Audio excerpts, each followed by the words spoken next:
Well, welcome to Let's Get Real, Canadian Fundraising Perspectives. It's our first episode. I am Lisa McDonald, and you may know me as the editor of Hillborn Charity e-News and Foundation Magazine.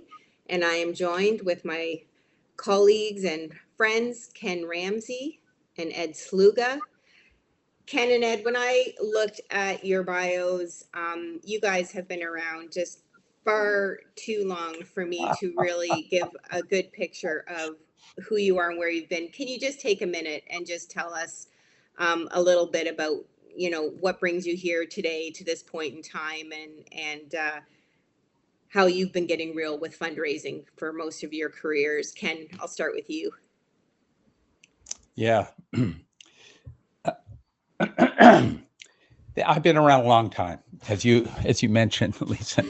And sometimes I think that, but a lot of people have been around a long time. It doesn't make them any wiser or more thoughtful about our industry. But I came into it like most people, not knowing anything about this industry. I came from retail marketing background, and so I had to learn about the industry. And so I started off, and I just used marketing principles initially, and so it's been a learning process. In fact, it still is, right? Mhm. And Mhm. along the way, I developed, successful fundraising, and then I was involved in starting the CAGP, Canadian Association of Gift Planners, uh, and uh, and that that started, in my mind, to formalize the industry to some degree. And then I created my own for-profit company, and worked throughout North America, and working more in the U.S. and Canada. But you learn a lot by going to different places and seeing how people do things, and there's lots in between. And then after 18 years of that, I started doing consulting. It's when I started to work more directly with Ed, and and then servicing many types of organizations, uh, and, uh, and especially focusing on the area of planned giving, but not necessarily. And then more recently, I developed a methodology, a system for working one-on-one with donors. And part of my background is I'm a trained psychotherapist. So I brought those worlds together, fundraising and understanding of the human condition, and started to develop a system. How do you actually work face to face, one on one with another human being in the philanthropy context?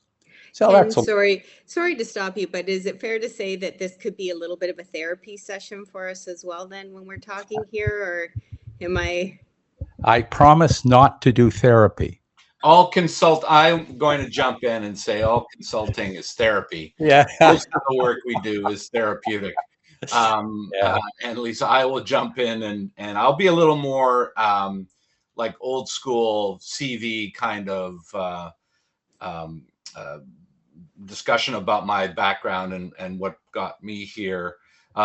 First, I've known both of you for decades now, Ken probably a little longer, and have been involved though in fundraising or not-for-profits since 1991. One of my first jobs, my first real job out of university was working for a small charity, and I've been working either with charities directly or adjacent to charities and not-for-profits ever since. I've held major positions with large organizations. I've had leadership positions with small and medium-sized organizations. All throughout that, I've been working in planned giving as a consultant and various other areas as a consultant. I've been fortunate enough to be the publisher and brought out some of the most important works in our field from an academic standpoint. And I've been always looking to kind of advance our sector from a point of view of professionalism.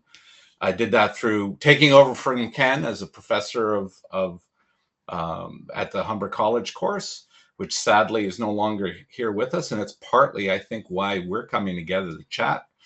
Right now, I'm the managing partner, president, and co-founder of PG Growth, one of Canada's national consulting firms, where Ken and I work side by side.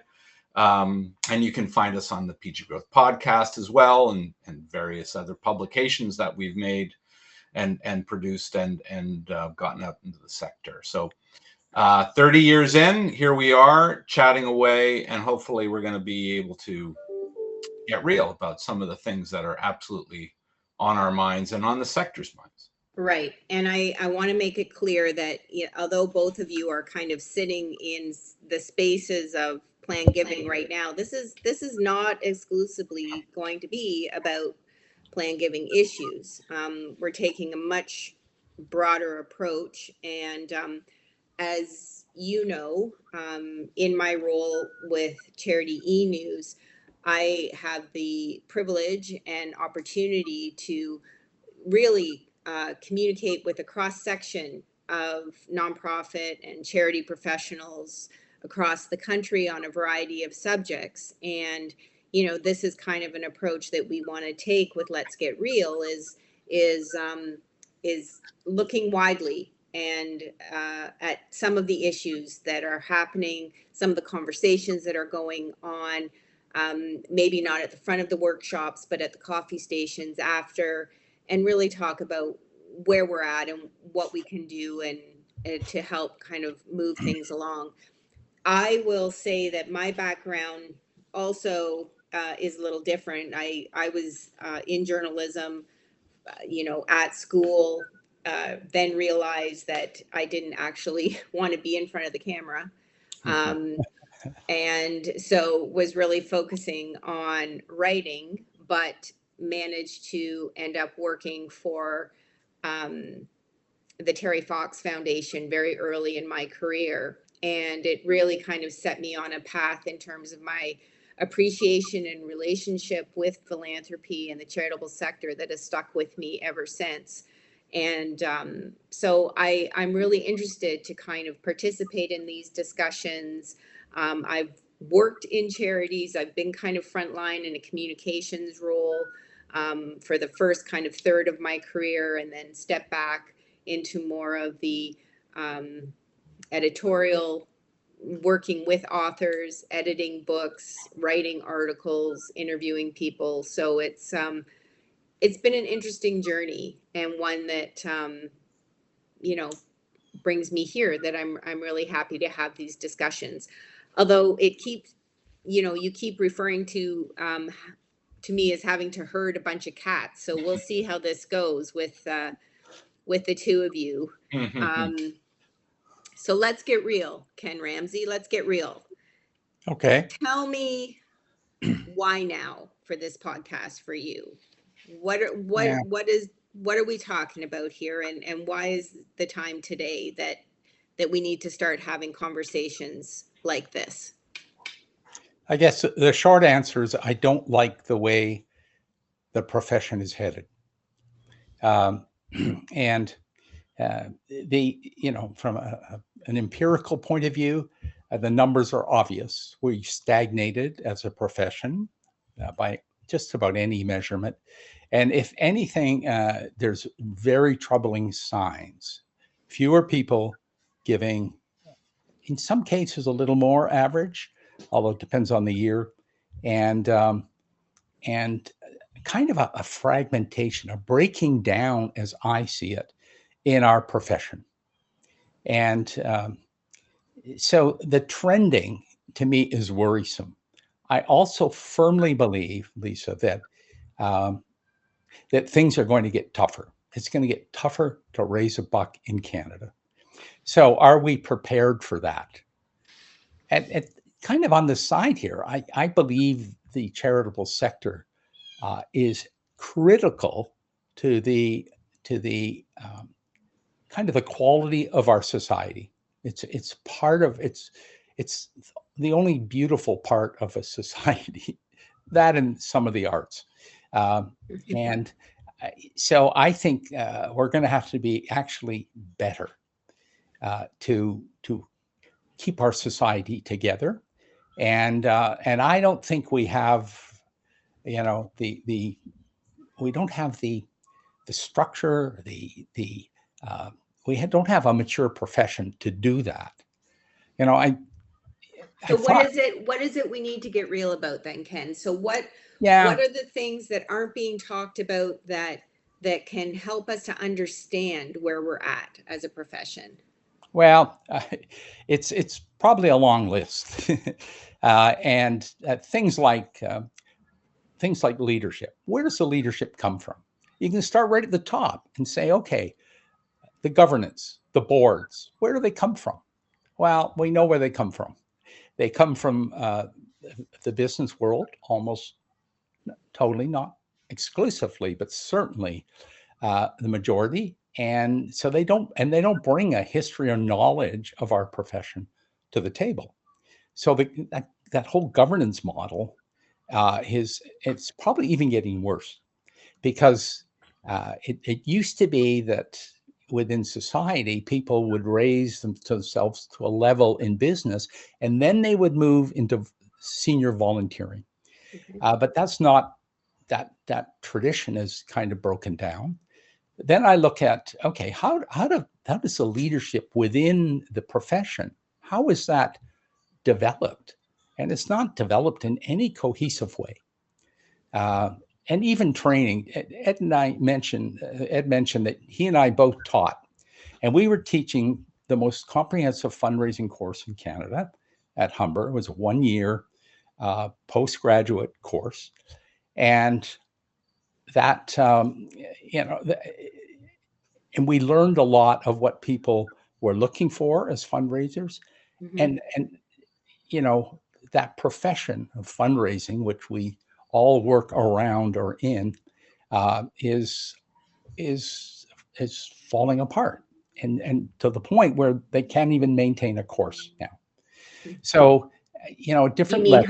Humber Fund, the Humber program is no Yes, longer in it's no existence, is it? longer. They No. moved it into the business faculty, uh, and and it didn't go anywhere. Yeah. So I look at those trends, and I say, you know, we've got to get real.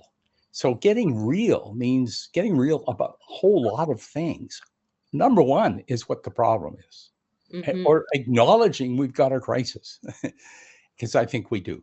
Well, And and look at this. So here's a point that I know you have raised, is that the charitable sector in Canada is roughly $150 billion annual business, right? yeah, Tell me, how does that translate into the fundraising profession, and what are the ramifications of that? Like, why does that matter? well, I did a talk at CAGP a few years ago. It's called a Frank Talk, Mm-hmm. and out at Banff. And you know, at part of that's where that number comes from. Uh, I looked at the size of our business, and we're part of the charitable sector, which is the 150 billion.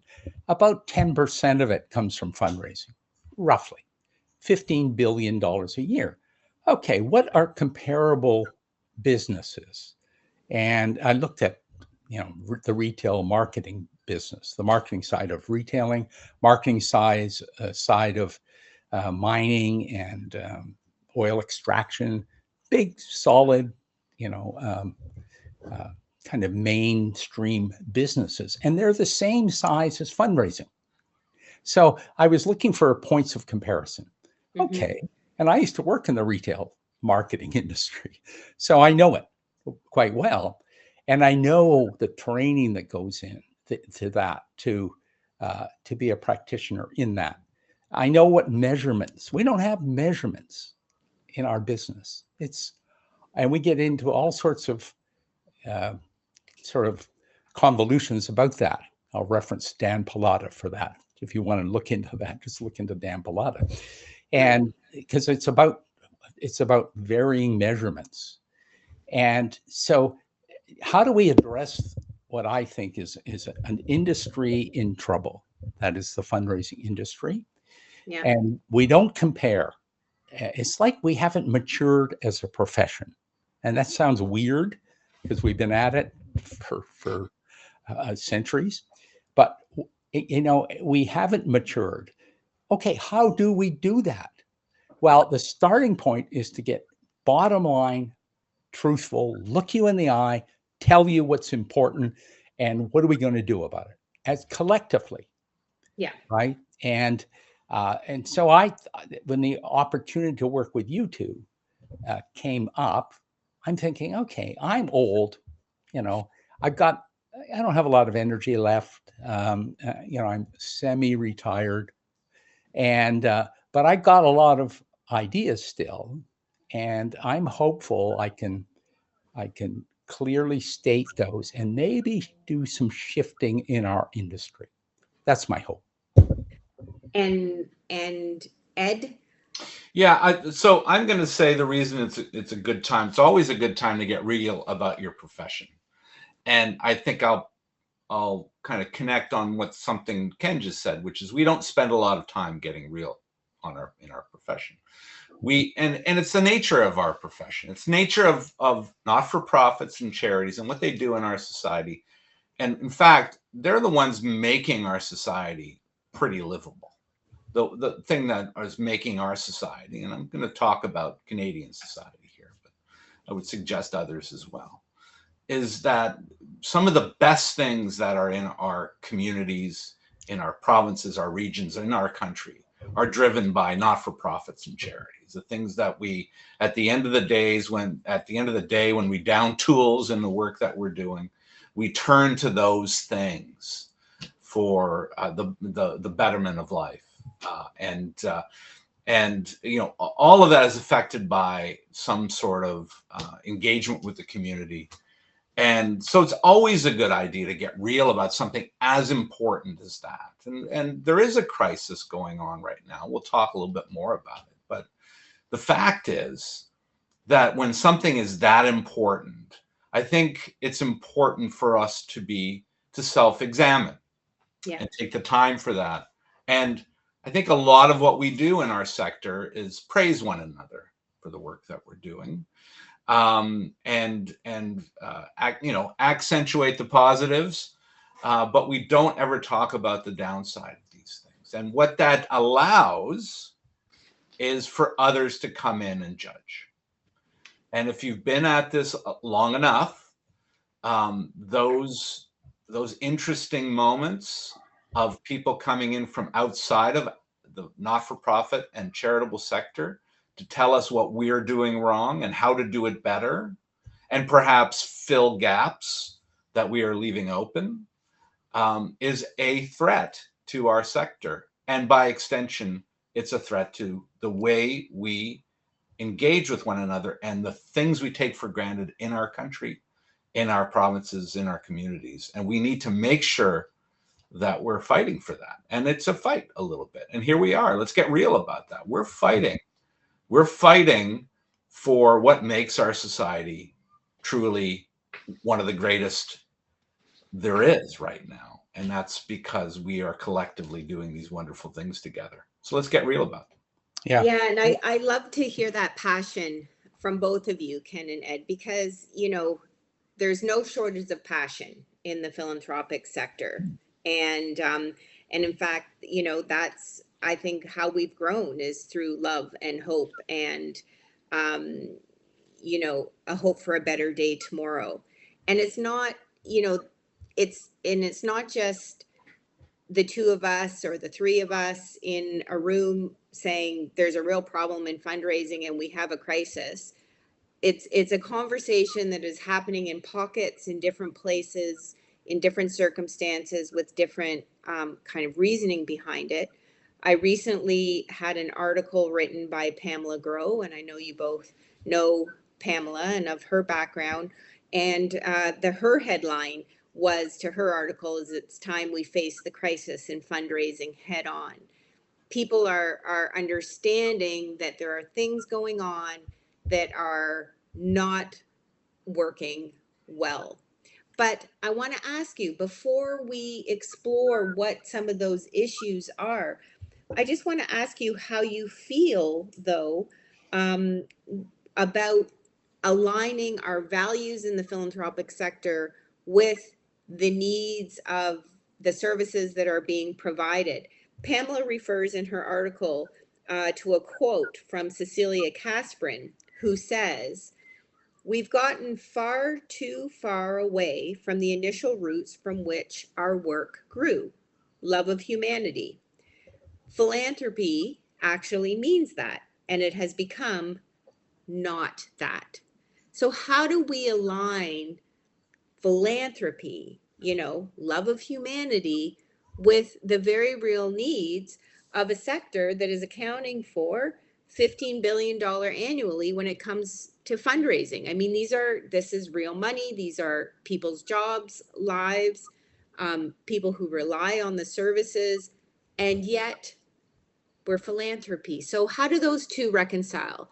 Ed, I'm going to ask you first. Yeah, I think the first thing about that is, and the reason why Ken put those numbers together some time ago and brought them up again today is that, yes, that love of humanity is the core principle that all of the work that we do is founded upon. We can never forget that.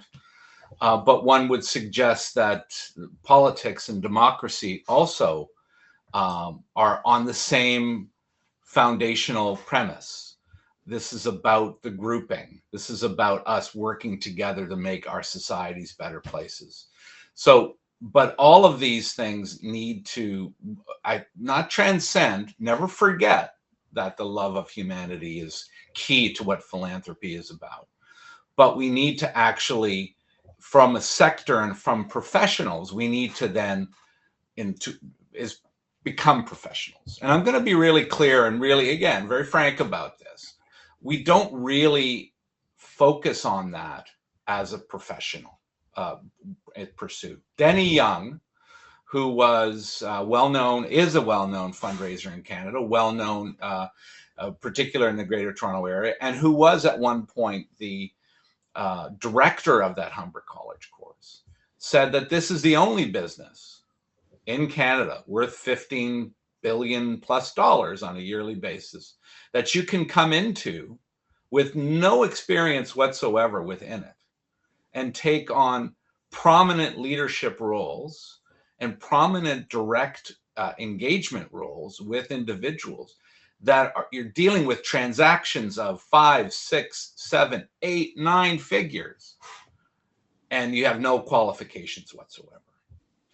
And so, yes, we're doing really great things for the world and for our fellow community members, again, locally, provincially, regionally, across the country. But we have decided as a sector that there's no baseline common knowledge and sector professionalism. And we can get into reasons around that. And Ken, I know, has talked about this, and we've been close to having some of these things, these kind of professional designations with a body of knowledge. But we've pulled back from that. There's only one that exists right now, really, that focuses on fundraising. So when we're not defining what the profession is, others define it for us. And they're coming not from where we are, but from outside. And it's diminishing the value. I will say this very clearly. It's diminishing the value of what we do. And I think that leads to a lot of the stresses that are brought up in that article you referenced. Yes, and we have a lot of content, a lot of discussion in social media, on LinkedIn and Charity E-News about burnout in the sector, a lot about people working for fair wages in the sector. But before we go, too far down any one of those, I want to, Ken, let you just comment as well on that idea of our roots of philanthropy and with the work you've done and the things you've seen, how can we reconcile those two things? Yeah. Hey, you know what? We have a complex profession. Mm-hmm. And I've said to students, I've said to people I've trained, we have one of the most complex professions there is. And I'll tell you why. And just to build on what Ed said and what that article said, Lisa, is that at our roots, there's this wonderful wonderful, beneficial impetus to make society better. Mhm. That's how the income tax basically defines charity. And you know, when you get close to the roots of it, wonderful things happen. Uh, the problem is, how do you build a profession on that? Right? And to Ed's point, the only way is to be collective about it, you know, uh, and and sort of self-regulate and self-develop it without losing those very important roots, right? A simple thing.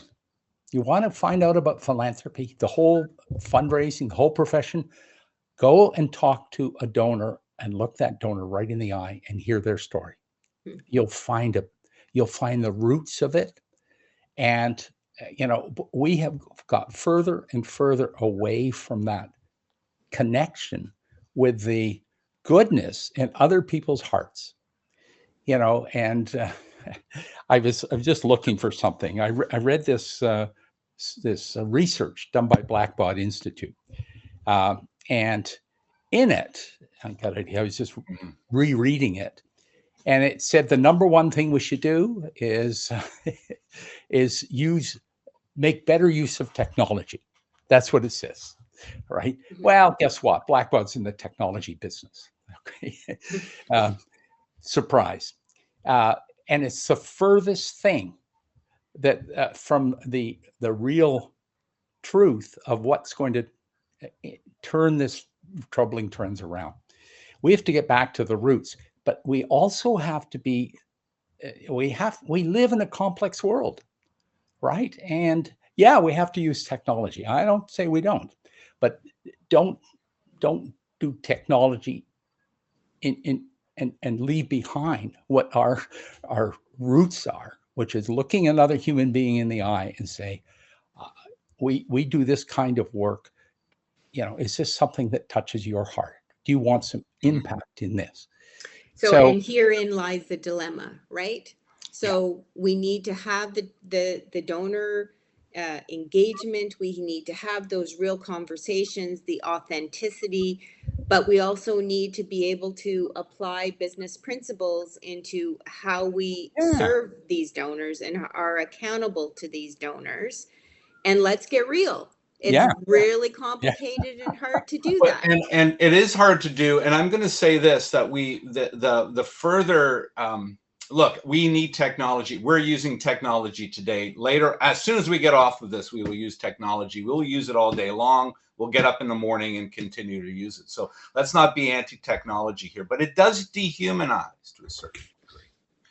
And so in working directly with some of the organizations I've worked with, one of the things that became very clear is that donors were this big ATM machine for a lot of leadership. And in fact, a lot of charities, and again, this is an issue, we think of them as consumers. If you're from the for-profit sector, you don't think of people as people, you think of them as consumers. You think, I've got a product and I want more and more people to consume those products. We don't think of them as partners in what we're doing. We think of them as consumers of what we do. And when we bring those outside influences, and that's not a bad thing, I believe in sort of cross-pollination into all things. I'll bring up another point in a minute about cross-pollination. But what happens is we think of donors as consumers. They're consuming our mythology as a charity. They're consuming our messaging, right? We've dehumanized them. We've lost the kind of look in their eyes to see why they're giving, because it allows us to achieve what we're after, which is dollars in the door, as we would in the for-profit sector. And let's not even bring the government sector into it. That doesn't think of us as consumers, doesn't think of us as donors, thinks of us as ratepayers. They're there for the tithe every year of one kind or another from various sources. We're even though they should be treating us probably better than anyone, they don't necessarily. They're getting better, but they don't necessarily. And by the way, cross-pollination is very interesting because we accept the cross-pollination into our sector. people who've got no experience in the fundraising world, in fact, don't even like fundraising, don't like not-for-profits, will take jobs and leadership roles in a not-for-profit sector. I wonder how many of our core leaders who are in the not-for-profit sector have been hired away to run a company somewhere. If it ever happened, it would be a unicorn type of moment. And it does actually build another picture here of where we are. We're bringing in other ideas which dehumanize our donors, turn them into ATM machines, and they're not interested on the other side to get any of our ideas around this about making the world a better place. Just remember that as we go forward. So it's an odd thing that we are working at. And again, we're allowing outside sources to define who we are. And I will not go down any donor advised fund rabbit holes today. That's for another conversation. That is a different topic, Ed. You are but staying it's away a really from that great one. example of what I'm talking about. It is. So of course, are people in our business feeling burnt out? They of course are feeling burnt out because leadership is saying, oh, we need more money. Go get some from the ATM machine, as opposed to engagement. Look, one final thing I'll say is the great Jerry Panis, who was a consulting guru and capital campaign guru from the United States, used to say a properly run fundraising organization doesn't really ever need to go into capital campaign, because you've done the hard work on an ongoing basis. And if you need $1 million or $5 million or $10 million, you probably have already done all of the hard work to achieve that. Yeah, the occasional truly transformational campaign comes up and is necessary. But we know that capital campaigns tend to just do basic work now. So I'm gonna stop you there, Ed, because we've got just a few more minutes here, I think. And I would like us to kind of end on a positive note. So we've recognized that we're in a complex sector. We've recognized that things are not working well.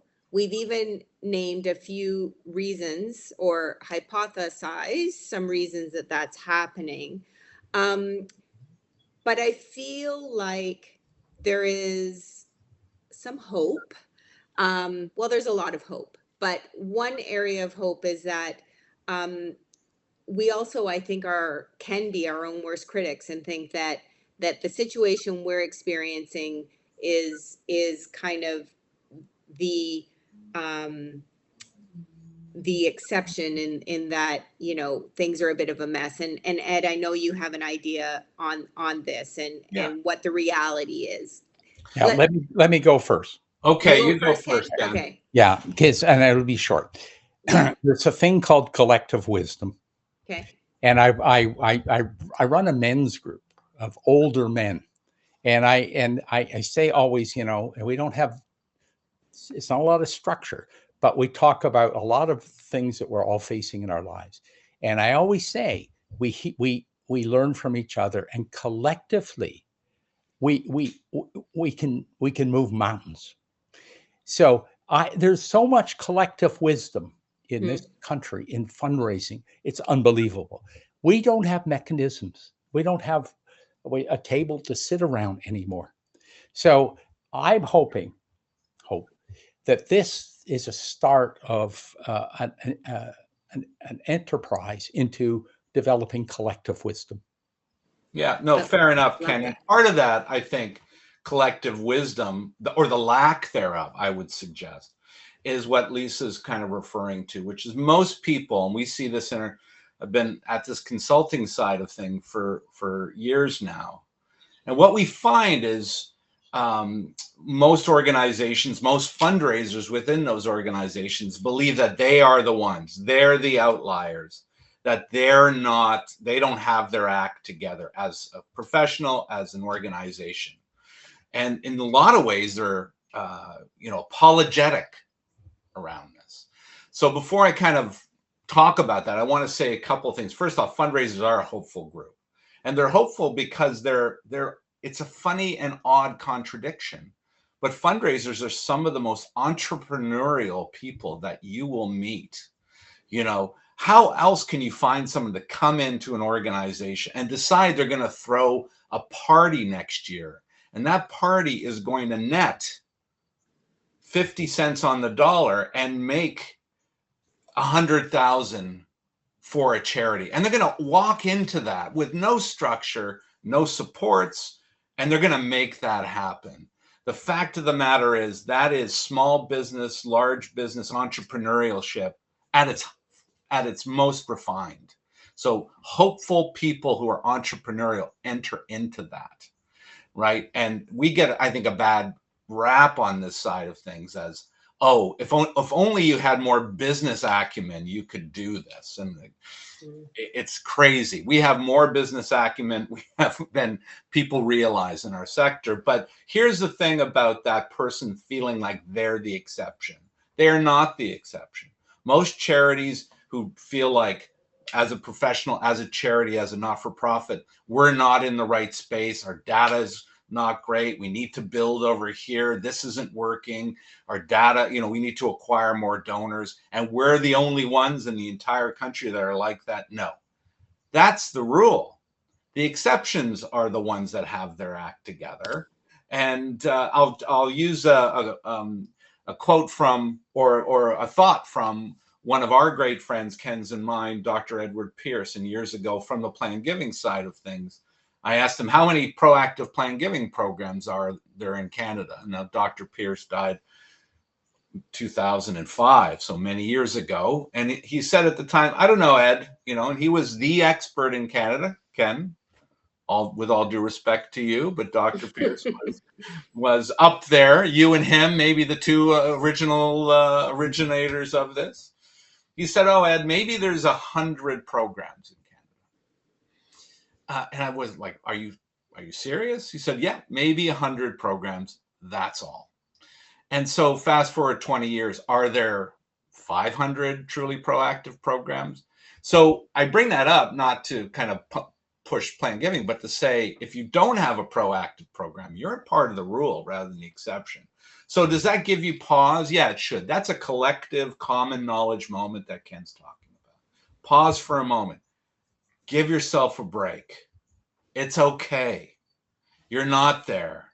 You're whatever it is, you've got data issues, you've got staffing issues, you've got all sorts of branding issues, whatever the issue is in your charity right now, you're part of this group of entrepreneurs who are working on a shoestring, who feel like you're the outlier. You're not. And come together. And this is part of what we're talking about in this podcast, this coming together of, hey, we know what we are doing and we're doing great work with the little that we have.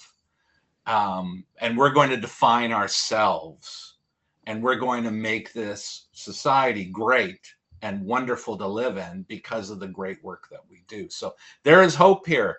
It's not all doomsaying. It is a great moment for us. Let's just take this by the lead and move forward. Okay. Yes. I don't know what you thought I was going to say. I don't know, but I was wondering. But I backed myself into something. The lead. Yeah, Ed he still plays hockey, so you can imagine what he was going to say. Oh, no. I love that we're going to end on that note about collective wisdom. And I do know that there is a lot of experience at the table having this conversation today. I know that we are going to invite other people to sit and share their wisdom, their experience at this table as well, which I think is really exciting. And I just love the idea that we're going to get to dig into some of these issues and get real with it and with each other and about our experiences and where we think we can go in the future. And I guess until next time, we will come back to the table and get real on the next topics. Absolutely. Thanks so much. Thanks, everyone. Thanks. Thanks, Ken.